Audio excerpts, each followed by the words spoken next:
मेरा बात सुनिएगा, थाना प्रभारी जी, बात आपका सुन लिया, मेरा बात सुनिएगा। हमारा ज्ञापन कोई ले सकता है कि नहीं? देखिए डीसी साहब फोन काट देते हैं। सुनिए हो गया बहुत, आपका सुन लिया हम। सुनिए, हाँ बोलिए। 5 बजे तक था। आज दूध का दूध, पानी का पानी हो रहा है ना?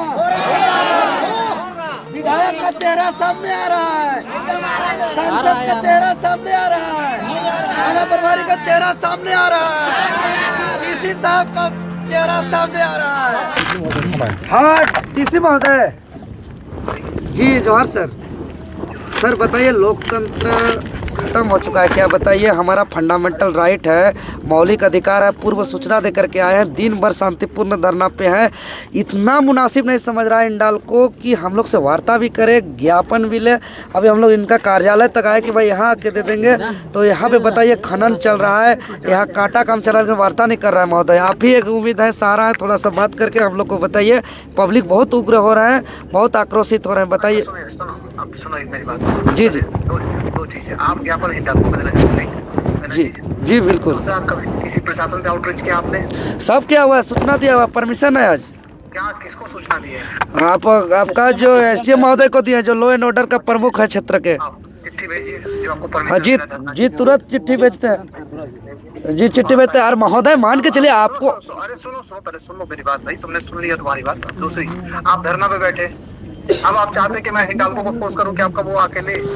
अच्छा ये उपायुक्त महोदय, अब जनता की अगर आवाज़ को दबाया जाए, जनता की बातों को नहीं सुना जाए। कौन दबा रहा है जनता की आवाज? जनता की आवाज़ यहाँ की कंपनी दबा रही है। तो मैं कंपनी, आप बताइए कि आपका जो डिमांड है जायज है क्या? मुझे कैसे पता चलेगा? आप वही तो समझने का प्रयास करिए। अरे सुनो तो पहले मेरी बात, तो सुनते ही हो भाई, तुम एक उसमें रहते हो। आपने हमसे धरना का मांगा, हमने बोला ठीक है शांति से बैठ के धरना कर लो, राइट? जी जी, कोई लॉ एंड ऑर्डर में बिगड़े, उसके लिए हम लोग एसडीएम को स्पेशली एम्पावर्ड है, और वो हो सकता है फोर्स या मजिस्ट्रेट किसी को लगाए। जी जी जी। दूसरा, आप कह रहे कि हिंडाल्को को फोर्स करिए क्या क्या ज्ञापन ले। अरे तो ये एक बात बताइए महोदय, जो आज 78 सालों से खनन हो रहा है, जो एक रोड की नसीब नहीं है, स्कूल की नसीब नहीं है, हॉस्पिटल की नसीब नहीं है, आप बोल रहे हैं कि हमारा माइक जायज है कि नहीं है? तो ये तो इंडाल्को बताएंगे ना इस चीज़ को। अगर आप देखिए, आप जैसे लॉ एंड ऑर्डर को मेंटेन करने के लिए आप भेजे हैं, मजिस्ट्रेट भेजे हैं, फोर्स भेजे हैं, ये अच्छी बात है, पब्लिक का मूवमेंट है तो भेजना चाहिए। लेकिन इसी को तो हम लॉ एंड ऑर्डर को मेंटेन करने के लिए ही तो हमारा ज्ञापन नहीं लिया जाएगा, तो हमारा फंडामेंटल राइट का हनन हो रहा है कि नहीं? अरे भाई तुम क्या बोल रहे हो? तुम्हें कुछ भी नहीं, फालतू की बातें कर। अच्छा सुनिए ना, आप एक बात बता दीजिए डीसी महोदय, मेरा ज्ञापन नहीं, हमारा ज्ञापन कोई किसी को लेना चाहिए कि नहीं? आप अगर बोल दीजिएगा, आपको हम आदर करते हैं, आपको हम रेस्पेक्ट करते हैं। सुनिए, आप हमको इतना बता दीजिए कि हमारा ज्ञापन कोई ले सकता है कि नहीं? देखिए डीसी साहब फोन काट देते हैं। ऐसे चलता है शासन, ऐसे चलता है प्रशासन। क्या कारण है कि आपका फोन काटा जा रहा है? क्या लगता है आपको सर इसमें? देखिए, हमको यही लगता है सब यहाँ इंडाल्को का इशारे, डीसी चल रहा है, इंडाल्को का इशारे, पूरा तंत्र चल रहा है, लोकतंत्र खत्म हो चुका है। आज गरीब गुरबा आदिवासी मूलवासी का क्या स्थिति परिस्थिति? क्या लग रहा है कि हिंडाल्को ईस्ट इंडिया कंपनी बन गई है? उसका बाप बन गया है। अच्छा, ईस्ट इंडिया कंपनी का बाप बन गया है। तो क्या इस कंपनी को भी यहाँ से भगाने की जरूरत है, या तो फिर इसको खदेड़ना ही चाहिए? ऐसा कंपनी का कोई जगह नहीं होना चाहिए झारखंड में, बिल्कुल नहीं होना चाहिए। जो कंपनी हमको स्वच्छ पानी नहीं पिला सकता है, जो कंपनी हमको शिक्षा नहीं दे सकती है, जो कंपनी हमको चिकित्सा का व्यवस्था नहीं कर सकती है, चलने के लिए रोड नहीं दे सकती है, तो क्यों नहीं भगाना चाहिए उसको? उपायुक्त महोदय सर आपका फोन काट रहे हैं, अब आगे क्या निर्णय लेंगे आप? डीसी, हम पता नहीं, एक डीसी एक जिला के प्रमुख है, चाहे लॉ एंड ऑर्डर की बात करें, चाहे विकास की बात करें, या प्रशासनिक कार्य की बात करें, या यहाँ की राजस्व की बात करें, ये एक डीसी जो होते हैं जिला के प्रमुख होते हैं। आज यहाँ से डीसी के पास डीएमएफटी फंड जा रहा है, सरकार के पास रॉयल्टी जा रहा है, कलेक्टर है डीसी साहब, यहाँ अवैध खनन हो रहा है, और फिर यही स्थिति चल रहा है।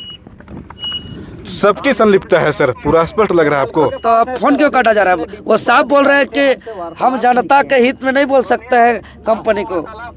सर आगे क्या होगा, आगे आप क्या निर्णय लेंगे आप? आपको प्रदर्शन करना था, प्रदर्शन का मिला है, और 4 बजे तक का मिला है, आप वहाँ से निकलिए। सुनिए ना महोदय, थाना प्रभारी महोदय, आप कौन बोल रहे हैं? जी हम देवेंद्र नाथ महतो बोल रहे हैं सर। जोहार। जोहार। आपका परमिशन 4 बजे का था और सुनिए करने का था जो हो चुका है। सुनिए थाना प्रभारी महोदय, नोटिस पूछ नहीं देना। नहीं थाना प्रभारी महोदय हम आपका बात सुन लिए, ठीक है। तो हमारा ज्ञापन शांतिपूर्वक दीजिए। नहीं मेरा बात झमेला किए निकलिए। सुनिए, मेरा बात सुनिएगा। थाना प्रभारी जी बात आपका सुन लिए, मेरा बात सुनिएगा। बोलिए। आप हमको ये बता दीजिए कि मेरा ज्ञापन स्वीकार होना चाहिए कि नहीं होना चाहिए? हमको नहीं पता, जो परमिशन है नहीं होना। देखिए उसके आधार पे आपको ज्ञापन देने का समय भी। सुनिए, आप एक पढ़े लिखे हैं महाराज, आप थाना प्रभारी हैं, आप रेस्पेक्टेड पर्सन हैं, आप जो है कि क्षेत्र का लो एंड ऑर्डर मेंटेन करना आपका दायित्व है।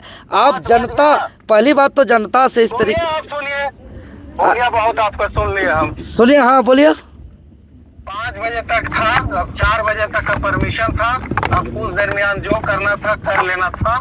अब समय पार हो गया है। मतलब अब क्या होनी चाहिए। अब हमको अब मत बताइए, वो समझदार है, इतना बड़ा रैली करवा चुके हैं। सुनिए अपना डिसीजन। अच्छा ठीक है थाना प्रभारी जी, आपका बात हम सुन लिए। मतलब कि अब हम स्वतंत्र हैं ना, हम क्या कर सकते हैं? 4 बजे तक आपका था परमिशन, जो करना था आप बोल दिए कर लिए। लेकिन आप नहीं आप हमको ये दबाव मत दीजिए। फिर यदि आप हमारा आप हमको आप हाँ ठीक है, हम इलीगल है, आप हमको कार्रवाई करिए, आप हमको कार्रवाई करिए। अगर आप ज्ञापन, हमको लोकतंत्र मर गया है, अगर नियम कानून नहीं है, अगर संविधान नहीं है, तो आप हम पर कार्रवाई करिए, आप हमको FIR करिए, जेल भेजिए। धमकी देने का काम मत करिए। कहीं थानादार हो, DC हो, सब अलग रूप से बात करता है। यहाँ सीधा बोल रहे हैं, लड़ाई लड़ना होगा, उलगुलान करना होगा, आंदोलन करना होगा। अगर सोचता है थाना प्रभारी डरवा देंगे,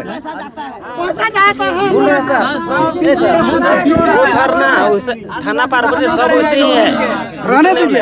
अगर थाना प्रभारी सोच रहा है कि हम डरवा देंगे, हम धमकी दे देंगे, हम इन लोगों को कर देंगे, तो स्वतंत्र है, कार्रवाई करे।